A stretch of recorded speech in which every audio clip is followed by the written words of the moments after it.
예, 오늘 마태복음 21장 33절로 46절에 있는 말씀을 가지고 다시 한 비유를 들으라라는 제목으로 말씀을 드립니다. 다 같이 한번 인사할게요. 옆 사람과 인사하시고 앞뒤 사람과 인사하실 때 지난 한 주간 동안 평안하십니까? 인사합니다. 지난 한 주간 동안 평안하십니까? 평안하십니까? 평안하십니까?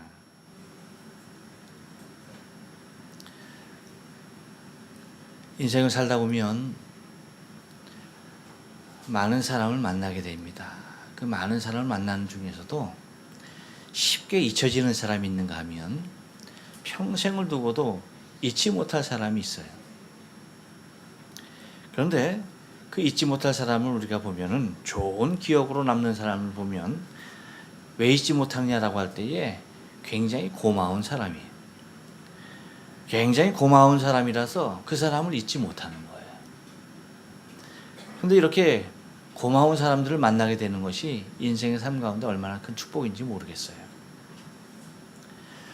여러분들도 아마 여러분의 삶 가운데 많은 만남이 있었지만 그 만남 가운데 굉장히 인상적이고 고마운 만남이 있을 줄로 압니다. 한번 여러분 그 만남을 한번 생각해 보시면서 그분들, 우리가 흔히 고맙다라고 생각하시는 그분들, 그 사람들의 모습을 보면 공통적인 것이 있어요. 그것이 뭐냐면 다른 것이 아니더라고요. 아주 작고 간단한 거예요. 내 마음을 알아주는 사람이더라고요. 내 상태와 내 마음과 나 자신을 알아주는 그 사람이 얼마나 고마운지 몰라요. 지금은 우리 아이들이 산만해졌고 강만해졌습니다. 근데 한 16, 7년 전에는 뒷동산만 했고요. 요 색강만 했어요. 이렇게 작았었습니다. 일본에 온 지 애들이 얼마 안 됐었죠. 소학교 다닐 때입니다. 그러니까 소학교 다닐 때니까 애들이 무엇인가 많이 먹을 때예요. 그러니까 얘네들이 냉장고를 이렇게 열어봐요. 냉장고를 열어보고 이렇게 다시 닫고 또 냉장고를 열어보고 다시 닫고 그러는 거예요. 왜냐하면 냉장고에 뭔가 먹을 것이 있나 싶어서 열어봤는데 없는 거예요. 자기 눈에 보기에도 먹을 만한 것이 없는 거예요. 그러니까 다시 닫고 그 냉장고를 열었다 닫았다는 모습이 제 눈에 비쳤어요. 그것을 보니까 마음이 짠하더라고요. 그래서 지금은 주보에 사진과 함께 제가 간단하게 글을 올리고 있습니다만 그때는 사진은 안 올리고 제가 글만을 이렇게 쭉 매주 좀 썼습니다. 근데 그때 아이들의 그 모습에 대하여서 제가 좀 글을 썼어요. 근데 그러고 이제 지나갔습니다. 지나갔는데 한 목사님이 전화를 하셨어요. 김 목사님 저기 시간 괜찮으시면 한번 만났으면 좋겠습니다. 그러는 거예요. 그래서 예 알겠습니다. 하고서 목사님이 이제 만나자고 하시니까 약속 장소에 갔어요. 그랬더니 그 목사님이 굉장히 어렵게 말씀을 꺼내면서 그러는 거예요. 주보를 이렇게 들어가 주보를 봤다고 얘기하면서 그 마음이 그러니까 아이들이 아마 당신네 어렸을 때 아이들이 아마 생각이 났었나 봐요. 그러면서 봉투를 하나 주면서 아이들 좀 맛있는 거 사주라고 그러는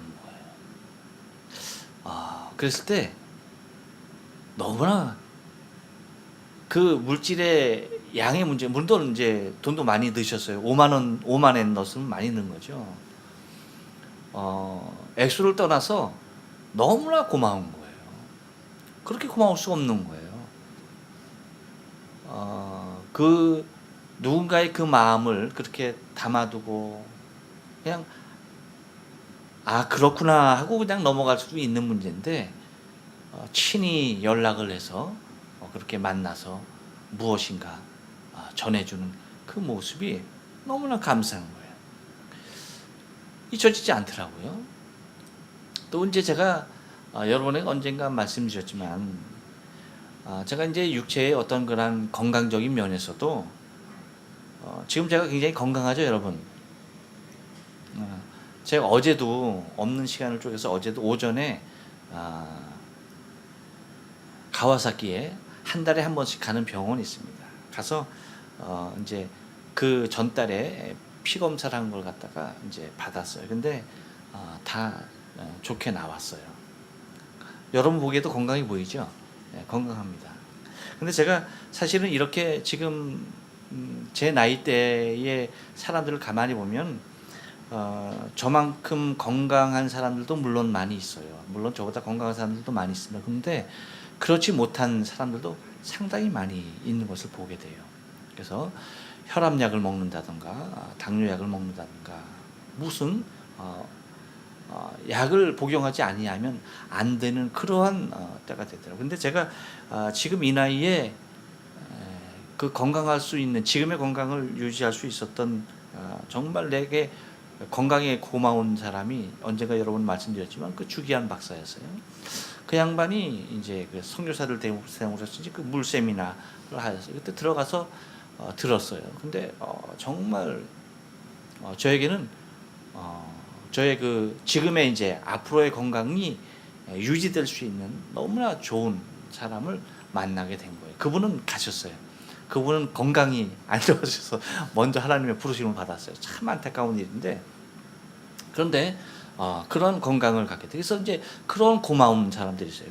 그 양반이 뭐가 부족해서 선교지 다니면서 선교사들을 일깨우면서 목사님들에게 그러한 이제 강의를 하겠어요? 그 이유는 간단한 거예요. 그 사람이 하는 말은 목사님들은 성도들에게 영향력이 있으니까 목사님 한 사람, 선교사 한 사람이 그 지역에서 건강에 대한 어떠한 그러한 생각을 가지고 있으면은 그 목사님, 그 선교사님에게 속해 있는 그 모든 사람들은 건강해질 수 있다라고 하는 그런 지론을 갖고 있었어요. 그러니까 선교사들 대상으로 와서 자비량으로 와서 그렇게 건강에 대한 그 세미나를 해줬어요. 그래서 여러분에게 제가 귀가 따갑도록 얘기하고 우리가 먹는 저 물 그냥 먹는 물이 아니죠. 그래서 여러분 그 정수기 다 치워버리고 물을 갖다가 생수를 사다가 먹어요.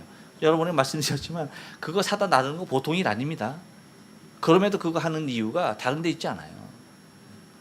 바로 그 건강에 대한 그런 고마운 분들이 있는 것으로 그것이 뭐냐면 마음이거든요.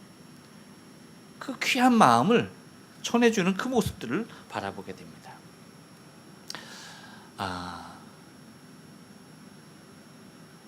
제가 한 달에 한 번씩 가는 병원도 마찬가지예요. 거기도 가면은 진료비를 안 받아요. 꼭 그냥 일본에 와서 선교하시냐고 수고하신다고 하면서 오히려 섬겨주시면서 그 제가 이거 마스크하고 자지 않습니까? 그것도 그 병원에서 그냥 저거 해서 아마 병원에서 이제 그 회사로 돈이 나가겠죠. 그렇게 배려를 해줘요. 굉장히 귀한 마음이에요. 여러분 오늘 본문의 말씀을 보면 우리가 계속 이제 마태복음을 보고 있는데 이 말씀은 예수님께서 다시 한번 비유를 들으라 라고 하면서 우리에게 말씀을 전해주고 있습니다. 어떤 상황이냐면 이제 예수님께서 6월절 주간에 예루살렘으로 입성하시지 않습니까? 그래서 성전에서 가르치시고 그들에게 비유를 들어서 얘기할 때에 우리가 전 시간에 본 두 아들에 대한 비유를 들어주십니다. 그러면서 큰아들은 예 가겠습니다 하고 가지 않았고 작은 아들은 실소이다 하고 난 다음에 뉘우치고 갔다라고 얘기하고 있어요. 그러면서 그 큰아들과 작은아들의 비유가 다른 것이 아니죠. 곧 하나님이 택한 유대인들, 큰아들에 속한 그 유대인들은 버림을 받고 작은아들, 이방인에 속한 우리들이 하나님의 구원을 받는 그 일들을 얘기하면서 주님께서 다시 그 비유가 끝나자마자 연이어서 다시 한번 그 자리에서 비유를 들어주시는 것이에요. 그래서 주님께서 말씀하시는 것이 다시 하면서 한 비유를 들어라 라고 그렇게 말씀하시는 것입니다. 여러분, 저는 오늘 본문을 읽어 내려가면서 물론 다른 곳에서도 하나님의 은혜가 와닿지만 바로 오늘 제목으로 선택한 다시 한 비유를 들으라 라고 말씀하시는 이 주님의 이 말씀이 이 비유에 속한 그 모든 것을 다 함유해서 아주 대표적으로 말씀하시는 것으로 읽혀지더라고요. 뭐냐 하면 하나님의 마음이 전하여지는 거예요. 그분의 그 안타까운 마음이 전하여지는 거예요. 그 유대인들을 향하여서 자기 민족 아닙니까? 하나님의 택한 민족 아닙니까? 그들이 하나님 앞에 돌아오지 못하고 하나님 보낸 그리스도 하나님의 아들을 알아보지 못하고 오히려 대적하고 백성들 앞에 군림하는 그들의 모습을 보면서 그들이 회개하고 돌아오길 원하는 그 간절한 마음이 있는 것입니다. 그러니까 한 가지 비유, 두 아들의 비유를 들어서 끝날 수 있는 그 이야기를 다시 한번 비유를 들어서 말씀하시는 이유는 우리 주님이 하나님의 그 마음을 너무나 잘 알고 계시는 거예요. 그들을 사랑하시면서 그들을 지금도 품으시려고 하시는 그 마음을 주님께서 표현해 주고 계신 것을 바라볼 수가 있다는 것입니다. 그래서 여러분, 다시 한 비유를 들으라 라고 하시는 주님의 이 말씀 속에서 우리가 하나님의 마음을 우리 한번 찾아보려고 합니다. 하나님의 마음은 어떤 마음이었을까? 한번 따라서 합니다. 진정한 주인을 알게 합니다. 33절 말씀 보니까 이렇게 얘기해요. 한 집 주인이 포도원을 만들고 산으로 두르고 거기 집자는 구유를 파고 망대를 짓고 라고 말합니다. 여러분, 주님께서 이 포도원의 비유를 들어주셨을 때에 주님은 분명하게 얘기를 해요. 한 집 주인이라고 얘기하면서 포도원을 만들었다. 그리고 그것을 산으로 두르고 거기 집 타는 것을 만들고 망대를 짓고 라고 얘기를 합니다. 다시 말하면 이스라엘 백성들, 지금 그들, 이 비유를 듣고 있는 그 많은 종교 지도자들과 백성들, 그들이 잊고 있는 것이 하나 있는데 그것이 뭐냐면 창조주 하나님을 잊고 있는 거예요. 진정한 주인을 알지 못하고 있는 거예요. 진정한 주인의 아들이 왔음에도 불구하고 알아보지 못하는 거예요.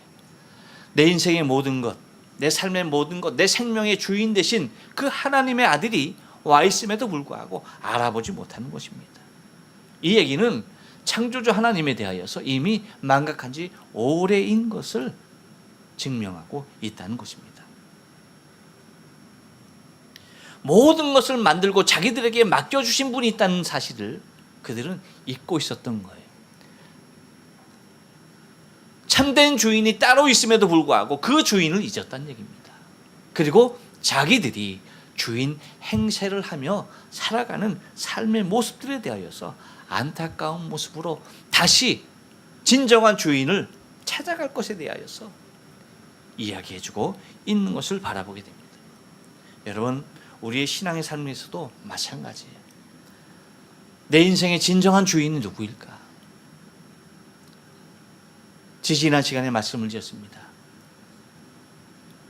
누가 하나님인가? 과연 누가 하나님인가? 여러분, 우리는 우리 스스로가 나 자신을 하나님의 반열 가운데 세워놔요.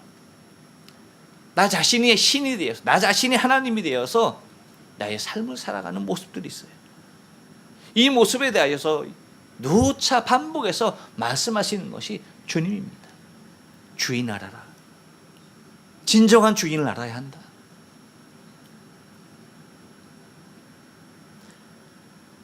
여러분, 반려동물 키우십니까?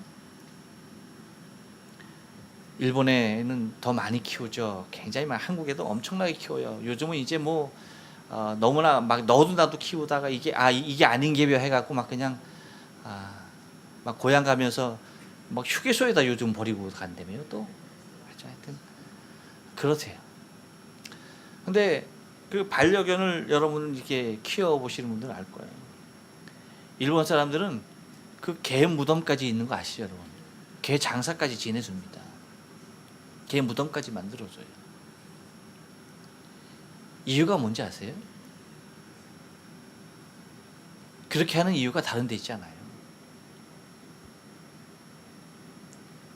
내 마음 알아주는 애는 이 개밖에 없는 거예요. 나를 배반하지 않고 끝까지 나를 기쁘게 하고 나를 따라준 거는 이 개밖에 없다는 거예요. 그래서 개만도 못한 사람들이 있는지 몰라도요, 그런 말이 나왔는지도 몰라도요, 개는 주인을 알아와요. 개의 주인은 누구입니까? 누구예요? 개의 주인은 누구예요? 그렇죠. 밥 주는 사람이 주인입니다. 밥 주는 사람이 주인이에요. 그 밥 주는 사람에 대하여서 개는 단 한 번도 배신을 때리지 않아요. 평생을 그 앞에서 꼬리를 흔들어요. 개가요, 나이가 들면, 늙으면은 힘이 없어요. 힘이 없어서 이렇게 천천히 걸어요. 그래도 주인 앞에 오면은 꼬리 흔들어요. 개예요, 그게. 왜요? 주인 알아보는 거예요. 자기에게 먹이를 주는 주인을 알아보는 거예요. 왜 사람들이 진정한 인생에 나 자신의 주인 하나님 몰라보는지 아십니까? 우리에게 모든 것을 주심에도 불구하고 그거 잊은 거예요. 여러분 오늘 본 말씀 잘 기억하시기 바라요. 한 집 주인이 포도원을 만들었다. 그리고 산울로 들고 거기 즙자는 구유를 파고 망대를 짓고 그것을 우리에게 맡겨주었다는 거예요. 하나님께서는 모든 것을 창조하시고 모든 것을 우리에게 맡겨주신 바 됐다는 거예요. 진정한 주인, 내 인생의 삶, 내 생명, 내 삶에 속한 모든 것들 참된 주인은 오직 하나님 한 분이시라는 겁니다.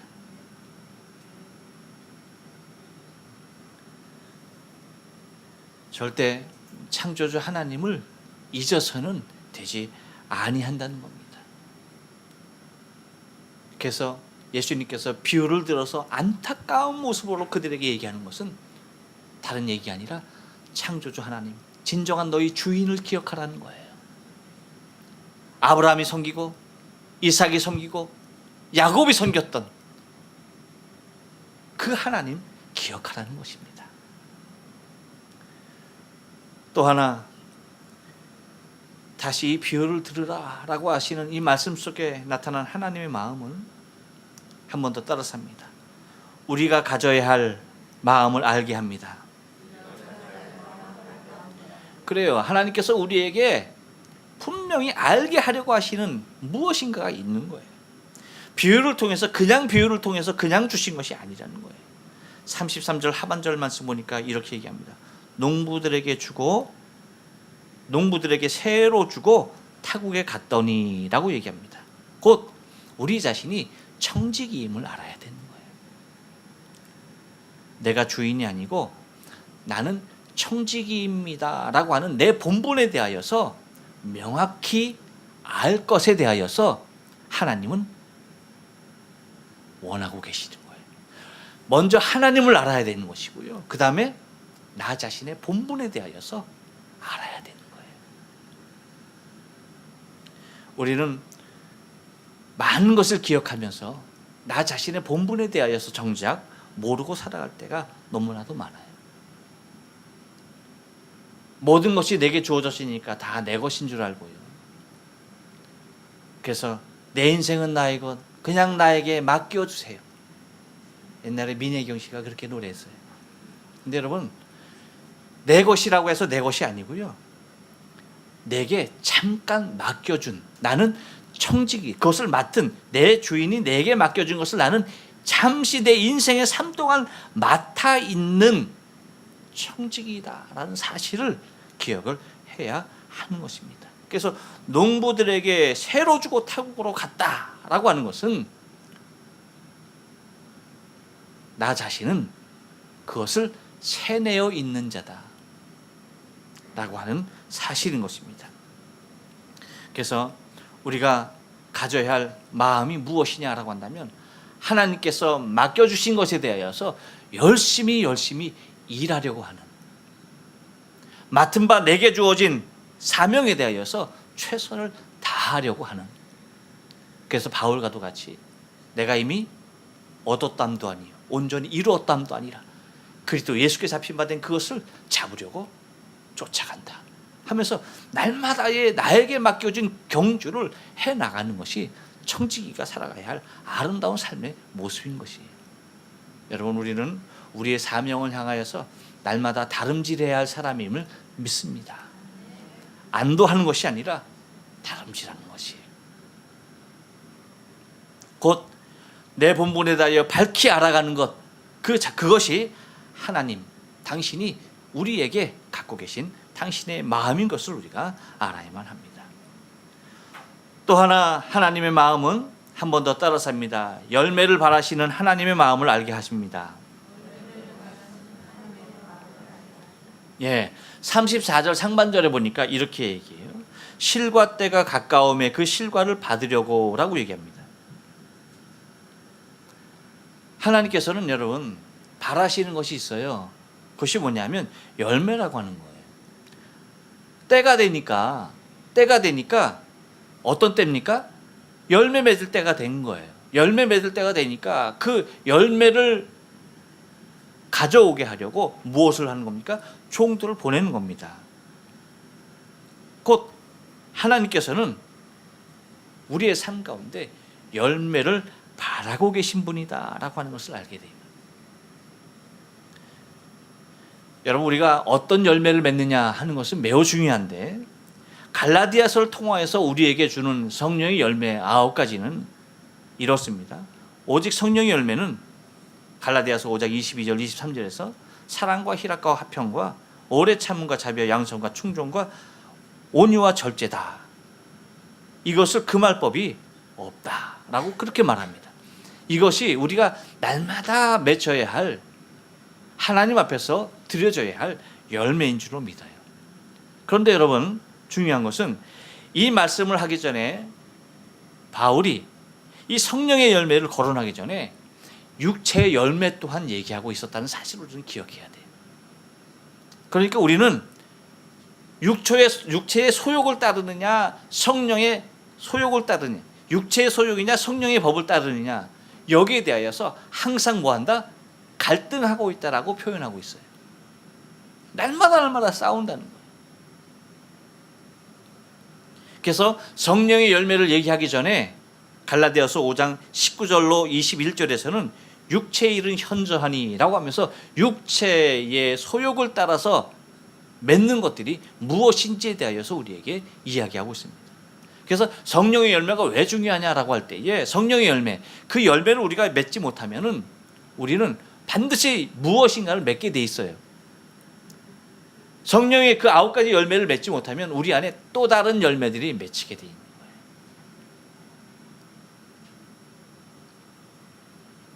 여러분, 우리 신체 안에 많은 세포들이 있어요. 근데 세포들 중에 암세포를 다 가지고 있다고 해요. 암이 발병되어서 생명이 위험한 사람들의 경우에는 그 암세포가 커지는 거예요. 그 암세포가 막 자라는 거예요. 그러면은 생명의 위협까지 오게 됩니다. 하지만 그 암세포가 있다 할지라도 암세포가 자라지 아니하고 항상 그 상태로 있으면 암으로서 죽을 염려는 없는 거예요. 마찬가지로 여러분, 우리 안에 성령의 열매를 통해서 우리가 강건하여지면은 육체의 소욕은 없어져요. 육체의 소욕으로 말미암아서 갈등하지 않아요. 힘들어하지 않아요. 그런데 우리가 성령의 열매를 못 맺게 되면은 항상 또 다른 열매를 맺으려고 하는 그런 습성이 우리 안에 육체의 소욕으로 일어나더라는 얘기예요. 그것에 대하여 먼저 경계하고 있다는 사실을 우리가 알아야 돼요. 그래서 이렇게 말합니다. 갈라디아서 5장 9절 19절 이하에서 육체에 이른 현저하니 곧 음행과라고 말합니다. 더러운 것과 호색과 우상 숭배와 술수와 원수를 맺는 것과 분쟁과 시기와 분냄과 당짓는 것과 불리함과 이단과 투기와 술 취함과 방탕과 그와 같은 것들이라 라고 말합니다. 그러면서 뭐라고 말합니까? 전에 너희에게 경계한 것 같이 경계하노니 이런 일을 하는 자들은 하나님의 나라를 유업으로 받지 못할 것이다 라고 단정지어서 얘기합니다. 근데 여러분 무섭죠? 성령의 열매는 9가지인데 육체의 소욕은 몇 가지인지 헤아릴 수 없이 많아요. 얼마나 많은지 몰라요. 이거 외에도 엄청 많겠죠. 이렇듯이 우리가 무엇인가 열매 맺는 사람들인데 성령의 열매를 맺지 못하면 이 육체의 소욕의 열매를 맺게 되더라는 거예요. 그런데 하나님께서 원하시는 열매는 다른 열매가 아니에요. 육체의 소욕의 열매가 아닙니다. 성령의 열매인 줄로 믿습니다. 이 성령의 열매를 잘 맺어서 우리 주님께서 원하시는 그 실과를 담아드려야 돼요. 여러분 우리가 이제 11월 셋째 주면 추수감사절입니다. 추수감사절 되면 우리가 풍성한 과일, 야채, 채소 이런 것들을 갖다 놓고 우리가 예배해요. 1년 동안 모든 것을 풍성하게 열매 맺게 하신 하나님 앞에 드리면서 감사하는 겁니다. 근데 여러분 물론 그것도 하나님께서 받으실, 하나님께서 다 지으시고 자라게 하시고 열매 맺게 하신 분이 하나님이시기 때문에 그것 자체로만도 하나님이 살아계심의 증거가 됩니다만 정말로 하나님께서 받으시길 원하시는 열매는 다른 것이 아니잖아요. 그런 자연 소산물이겠어요? 아니잖아요. 그렇죠? 그것보다 더 소중한 열매가 있는 거예요. 바로 우리 자신의 삶의 열매예요. 1년 동안 열심히 신앙생활하면서 하나님 앞에 건강한 내 모습을, 건강한 내 신앙의 모습을 가지고 주 앞에 나오는 거예요. 1년 동안도 하나님께서 나를 축복하셔서 나에게 이러한 성령의 열매들을 가득 맺게 하셔서 감사합니다. 이 성령의 열매를 통하여서 생명의 열매 또한 주렁주렁, 그래서 전도 열매도 주렁주렁,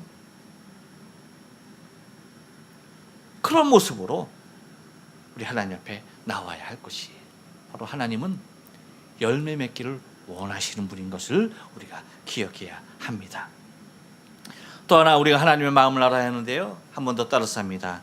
변함없으신 하나님의 마음을 알게 합니다. 그렇습니다. 다시 한 비유를 들으라라고 하시는 이 말씀 속에서 우리는 하나님의 변함없는 마음, 그 마음을 우리가 알게 돼요. 34절 하반절에서 여러분 37절 말씀까지 보면은 이렇게 얘기합니다. 자기 종들을 농부들에게 보냈다라고 34절 하반절에 얘기하고 있어요. 그 다음에 35절에 보니까 농부들이 그 종을 잡아 때리고 죽이고 막 그래요. 열매를 보내지 않은 거예요. 그러니까 36절에 보니까 다른 종들을 처음보다 많이 보냈다라고 얘기하고 있어요. 그런데 어떻게 했냐면 저희에게도 그렇게 했다라고 얘기하고 있습니다. 그러면 당장 이놈들 하면서 그걸 뺏어야 하는 것이 당연한 것임에도 불구하고 37절 말씀 보니까 이렇게 얘기해요. 후에 자기 아들을 보내며 가로되라고 얘기합니다. 저희가 내 아들은 공경하리라 하였더니 무엇입니까? 계속해서 포도원을 그들에게 맡겨두려고 하는 하나님 당신의 마음이 있는 거예요. 계속해서 그들을 불러내시길 원하시는 그 하나님의 간절함이 있는 것입니다. 그들이 그렇게 반역하고 있음에도 불구하고 그들을 품고 그들을 이끌려고 하시는 그 하나님의 마음이, 중심이 담겨져 있는 거예요. 그러니까 무엇까지 보내는 겁니까? 아들까지 보내는 겁니다. 만약에 하나님께서 한두 번 그렇게 하시다가 그래 말하라 하고서 포기했다고 한다면 아들 보내지 않죠. 근데 여러분, 아들을 보내는 그 자리, 하나님께서 그 자리가 죽음의 자리인지 모르셨을까요? 아닙니다. 그것까지, 그렇게까지 아들의 생명을 버리시면서까지 뭐 하는 겁니까? 당신이 택했던 그 백성들을 사랑하시는 분이 하나님이시라는 거예요. 곧 우리 한 생명을 향한 그 사랑이 그렇게도 끈질기게 결코 포기하지 아니하고 변함없이 사랑하시는 그 하나님의 사랑을 말하고 있는 것입니다. 여러분, 우리가 이 땅에 호흡하며 존재하면서 내 생명의 삶이 오늘도 내 안에, 내 육체 안에 존재할 수 있는 이유가 뭐예요? 변함없는 하나님의 사랑입니다. 우리가 여러분 날마다 얼마나 많은 흉악한 죄 가운데 살아갑니까? 얼마나 심각한 죄가 우리를 억누르고 있어요? 그럼에도 불구하고 오늘 허락하시는, 생명을 내 안에 다시 허락하시는 그 하나님의 사랑은 그 죄보다도 큰 거예요. 그러기에 여러분 우리 안에 우리의 생명이 존재하는 겁니다. 우리가 구약의 율법대로 하면요, 돌에 맞아 죽었어도 골백 번을 맞아 죽었을 사람들이에요. 죄송한 얘기지만 구약의 율법대로 하면 동경연합장로교회에 교인 없어. 무슨 얘기인지 아십니까? 이 자리에 있을 사람이 없어요. 그래도 목사님은 있겠죠. 죄송합니다. 제가 제일 먼저 죽었을 거예요. 여러분, 그럼에도 불구하고 오늘의 생명이 내 안에 있을 수 있는 것은 변함없이 나를 사랑하시는 그 하나님의 사랑 때문입니다.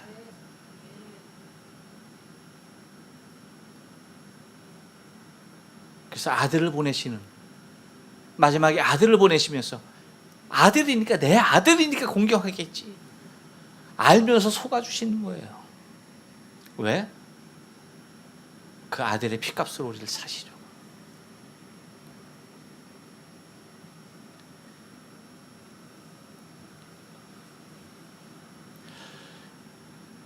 그 사랑이 하나님의 사랑이에요.